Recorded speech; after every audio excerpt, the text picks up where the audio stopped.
Africans were brought over on slave ships? Correct.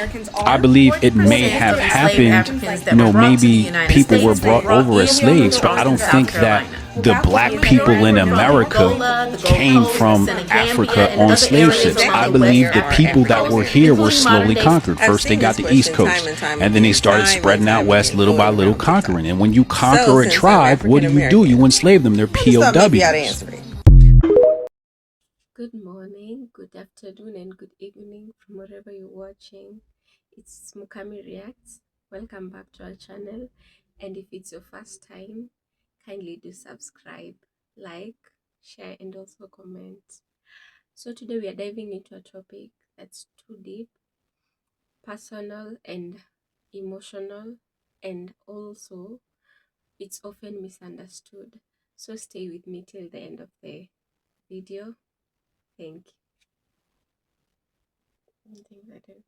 It's crazy that some Black Americans are desperate to dissociate themselves from African heritage, despite the obvious genetic characteristics that resemble that of African people. You are wearing African DNA, but you vehemently disagree with being associated with African heritage. And then they are so desperate to cling to that continent that they were shipped to, fabricating some type of history where they are related to Native American Indians. Most of you look nothing like Native American Indians. Nothing. In fact, Native American Indians look more like Mexican people, and you can see it based on one genetic characteristic, the hair texture. Now, I do understand that some Black Americans will have Native American DNA in them. This is by virtue of being on that continent for the past few centuries. Cross-pollination will take place. So that was inevitable for the mixing of DNAs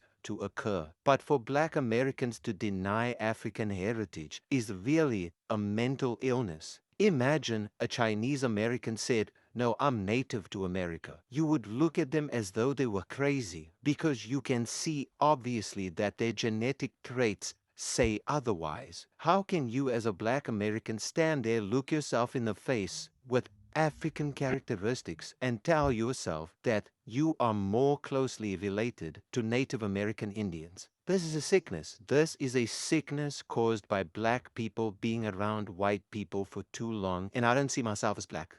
What do you see yourself as? I'm a white person. It's difficult because I don't identify as being Black. Also, like, I was brought up white, so I'm white. Eventually, your blackness or your Afrocentricity gets whitewashed to a point where you start to demonize being African. You start to look at it as a subclass of people, a class of people lower than your own, yet you are the same. Do you see the cognitive dissonance? You have Black Americans boycotting African businesses. You are boycotting your roots. This doesn't make sense. You have Black people hating on African artists. This doesn't make sense. These are your roots. You are hating on your own roots, and you are so desperate to cling to made-up roots. Wake up. Then you get the Black Americans who say, "Nah, you don't really know us. You looking from the outside in." Sometimes it requires looking from the outside in to gain an objective perspective on the general behavior of a group of people. And I can relate to this as a South African, because South Africans experience similar cognitive dissonance, where South Africans are xenophobic towards other Africans. Yet we are the same. If you look at the world right now, it's a bunch of African people fighting other African people for God knows what. We don't even understand why we're fighting a lot of the time. We are just angry. We're so angry from all the colonialism. We're now fighting each other for that shit. We're blaming each other for that shit, for being separated. I think genuinely people don't understand what African Americans are or the history of African Americans, like, at all. This person is saying, "Girl, we all know their origins are African." What baffles me is that they neither know nor claim the culture country they're from, unlike British immigrants from Africa. They don't hesitate in saying, the key word here, British immigrants. Immigrants, meaning they chose to go to the UK. It was a choice. African Americans are not immigrants in the United States, not in that way. None of us chose to be in this land at all. Our ancestors were forcibly enslaved, subjugated, dragged across the Atlantic, and brought to the Americas. And then once they got here, they were separated from anyone that spoke the same language as them, anybody from the same ethnic group as them, because they wanted to break us down and dehumanize us. They made it so that we could literally have no idea which ethnic group we came from. Like, they did this on purpose because they didn't see us as human. So when you sit there and act like, well, I don't know why they don't claim pride in it, they didn't allow us to. This was stripped away from us, and this is the legacy 400 years later. This is what we have now. We created a whole new culture in the United States, and that's what being an African American is. Rebuilding after all of that. So now, even after this, and you're still going to try to say, well, I don't understand why you don't claim a specific place. Then, okay. I'll never understand the black people who are trying to convince me that I'm a Native American. Why don't you all just go find your people? Like, go to Wyoming or, like, go to Montana. You're free. You can, like, since we're not the same, you can just go find your crowd. We, the descendants of slavery in America, who came against our will on ships, we wish you well. If we're not the same, I get it, but we definitely came on ships. So find your people. But, I talk to people who say, well, I can trace my family, we were Native Americans, and you got the same nose I got, right? But there are reasons, there are explanations. So first of all, it is true, you can go back to the 1600s. We know it is well documented that there were hundreds and hundreds and hundreds, even just in Virginia alone, of runaway slaves who, oh, I thought this dog was going to attack me. Runaway slaves who ran to these indigenous tribes. There was cooperation, right? So this is before Bacon's Rebellion. After that, the government tries to force division between these two groups. But it's very possible that your family got mixed in that way. The first runaway slaves were not in 1850. People from the very beginning, the very early colonial period, were running away. And some of those runaways found themselves in swamps, in the backwoods. And that's how they got free and stayed free. They stayed off the radar. Again, this is as early as the 1600s. So, yeah, it's very possible that your family traces there and you don't really find a connection to slavery because they were hiding out in the swamps for a long time. So there are explanations for these things. You just can't get around what is documented in the transatlantic slave trade. Now, there's another way that your family may have gotten involved. A lot of those tribes practiced black slavery. So if you say my family was with the Cherokees, yes, because they were probably enslaved. Not sure why you're really clamoring to claim that, but go off. It is what it is. You don't believe that Africans were brought over on slave ships? Correct.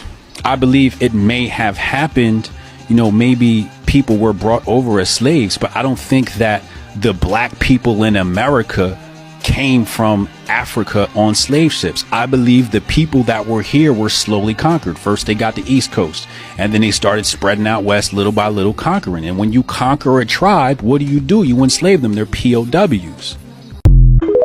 So exactly where are African Americans from?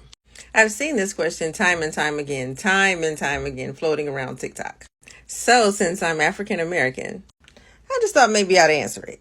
So African Americans have ancient ancestry and ancestry. Ancient ancestry has to do with our ancestors in Africa. Our ancestry has to do with our ancestors in America. This is how I split it up to make it easier for people who are confused. So now to the question, where are you from? Well, the answer is the United States of America. This is obvious by our ethnic group, African American, or some say Black American. And because that's obvious, we'll normally say what state we're from. South Carolina, North Carolina, Georgia, Alaska, California, New York, any one of the United States. Our forefathers run 500-600 years deep here. So those are our ancestors. Those are our forefathers. They're African American as well. So literally, that is where we're from. However, for those who want to know from where in Africa we have come from, there really isn't a one place. So the question is kind of not right. African Americans have a multi-ethnic background when it comes to our ancient ancestry, meaning there's not a one place in Africa that our ancient ancestors are from. They come from multiple places, and multiple ethnic groups in Africa. During the transatlantic slave trade, all of the ethnic groups that were sold or stolen over to the Americas, and I'm just going to speak for the United States, all those ethnic groups saw each other as one. And for 500, 600 long years, we were one. And we are one. Our forefathers in America already knew this. They were all speaking different languages when they got here, but everyone learned the same language, English, and we all created our own culture here, and we became one. It wasn't multiple ethnicities. There was no tribalism. They knew they came from different places. So this explains our ancient ancestry. So when you meet an African American and you expect them to say, I come from this particular place in Africa, it's not quite that simple. We come from America, and our ancient ancestry is multi-ethnic, all across West Africa, even Central Africa, and some people even have some East African. Another thing, it's better to even ask, do you know which ethnic groups your ancient ancestors come from? It's not as correct to ask what place, because some of them places might not have even been places during the transatlantic slave trade. Now you get it? Alafia, I pray everybody's doing well today as we get into more of understanding African history, which can hopefully help us decolonize our minds. Let's go into West Africa, pre-colonial Ghana. So pre-colonial Ghana was a kingdom, actually assortment of kingdoms along the western, central, sub-Saharan part of Africa. Here is the exact location and where they reached out to. Some of the earlier kingdoms was the Begho, Akan, and Ashanti. And if you know anything about your ancestry, especially if you're a Black American, you know that you probably have a heavy tent for Ashanti and Akan. I mean, some of our greatest leaders, like Harriet Tubman, were Ashanti, I want to say immigrants, but Ashanti people who were stolen from Africa and brought to America. Because let's keep it 100. Here's some of the artwork. As you can see, the pillar structure, you know, what some people don't realize is that our ancestors were brought here specifically because of their skills. And some of their skills were architecture. And so if you look at some of the pillar structures in these African kingdoms, and then you look at the pillar structures in things like the White House, which we built, you look at it in other government buildings, you'll see why they took our ancestors. One of the biggest things that Ghana was known for was gold. They were rich in mineral wealth, gold, salt, other things like iron. They were one of the earliest iron smelting civilization, as you can see in the Kintampo culture. These are things that we didn't know. I didn't know. I knew this when I was younger, but it was because I went out and studied it. But they didn't teach this in school, that iron smelting, things to that nature, originated in West Africa, where it was some of the oldest practices. Again, we want to show you some of the gold portraits. That takes a lot of work to smelt gold to that level. And then you see the temple in Ghana. So one of the biggest things that gave Ghana its wealth, gave Ghana its prestige, was its location. The location was very well for trade. It was right there in, like we saw, sub-Saharan Africa. So you had northern Africa's, you had the countries of Spain, you had the countries of Portugal, you had the Islamic trade. It was all very accessible, being that it was a little bit higher than the Sahara Desert. But as we will learn in more videos, the Sahara Desert didn't stop trade one bit for any of these African countries, or kingdoms, I should say. We'll get into a little bit more of the art and the agriculture that is known in Ghana. Now, politically, and the military structure of the empire was ruled by the king. Like most kings, he was considered absolute and divine, and he governed through a system of ministers and officials. So we start to see what could be called a democracy. I mean, it can't be totally called a democracy because there was no system of voting, but there were chieftains, there were a parliament to say that actually swayed the king's mentality or his rule. And I'm not going to go through that right now, but you can look it up. Ghana was very known for its political stances and its political movement. It was very different from a lot of places in the world at that time. And then you see the spread of Islam, which, as we can see, kind of becomes the decline of Ghana, with Islam basically invading and disrupting trade routes to weaken the king's authority. Because as we know, resources brings jealousy and jealousy brings wars. So, you know, this is where we start to see a decline in Ghana's power through Islam, and then later through Christianity and the European invasion. The environmental factors, because there were droughts, and then the loss of trade monopoly. Like I said, you know, one of the attacks of these kingdoms before they attacked the actual people and took the people into slavery was to attack the monopoly, the money, and the power that the money gave to these kingdoms, which causes, like we see, internal and external pressure, which, like civil wars.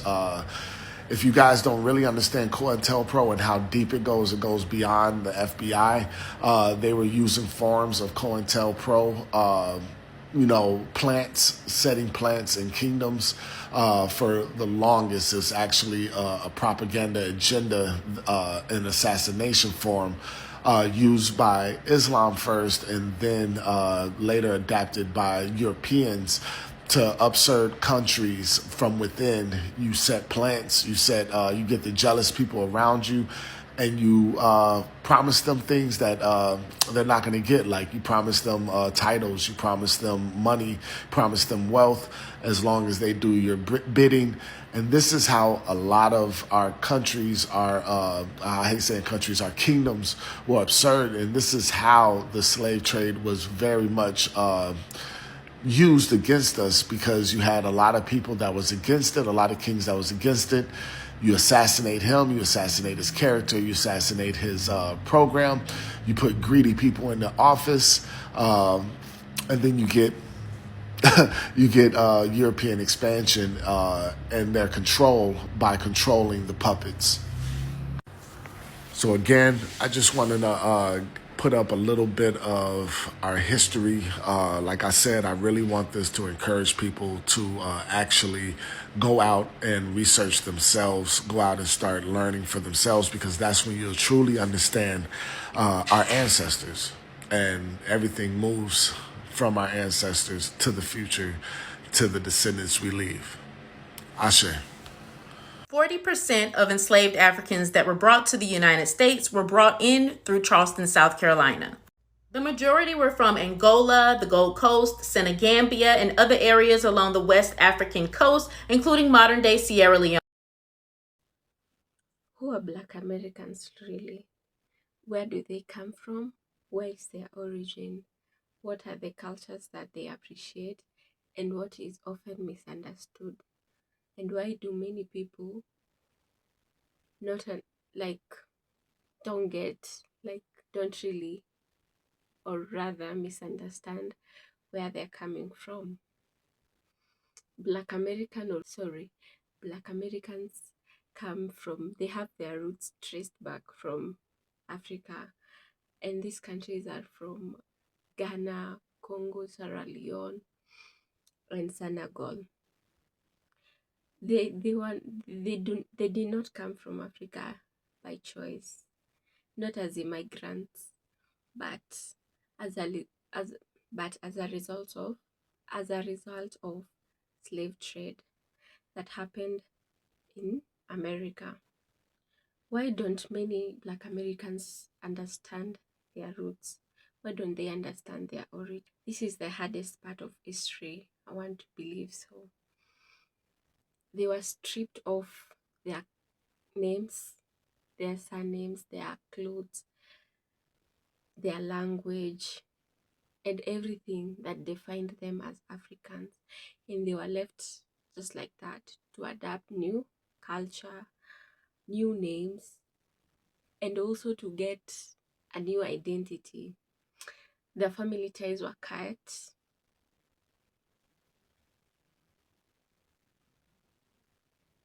Records from where they came from were sold and ripped off apart. So guys, imagine not knowing your ancestors, not because you're ignorant, not because you do not want to know, but because you were ripped off that opportunity to get to know your ancestors and where you're coming from. But here is something beautiful, something powerful. Black Americans didn't lose their culture. They made culture. Just look at the beautiful R&Bs, beautiful jazz, beautiful hip hop that are dominating the world. That's culture they got to build. And also, like, just look at those people. Aren't they beautiful? They are very beautiful. They are fantastic. They invented a lifestyle that shapes the world, from their food, music. For example, like the hip hop culture wouldn't be there why not for the Black Americans, wouldn't it? Wouldn't be. Out of pain came a lifestyle that shaped the world. And again, why is this tension? Why is there tension between Africans and the Black Americans? I feel like it's because of different understanding, different experience. It's because of different history, different experience, and misunderstanding. Colonialism divided us. It didn't divide continents apart. It ripped off people, like it divided people, divided human beings. It divided Black people.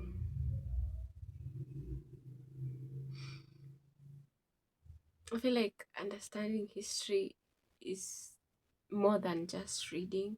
It's more than just getting new culture. It's more than identifying new roots. I feel like understanding history helps us move forward and helps people feel informed. So, what are your thoughts on this? Let's comment. What are your thoughts on this? Let's comment down on the comment section. What are your thoughts on this? Should we be having more open conversations about identity, origin more often? Drop your views in the comment section and let's discuss this, guys.